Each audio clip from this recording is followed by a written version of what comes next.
அறிந்தவன் அறிய நெஞ்சில் ஒரு துளி வஞ்சம் இல்லை. அவனன்று எனக்கு வேறு ஆறுதல் இல்லை. மனிதனம்மா மயங்குகிறேன், தவறுக்கு துணிந்த மனிதன் அழுவதில்லையே.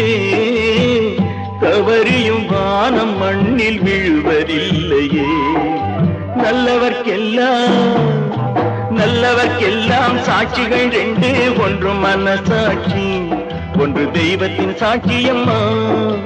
நம்பிக்கை வைத்து கல்லையும் பார்த்தால் தெய்வத்தின் காட்சியம்மா. அதுதான் உள்ளத்தின் காட்சியம்மா, அதுதான் உண்மைக்கு சாட்சியம்மா.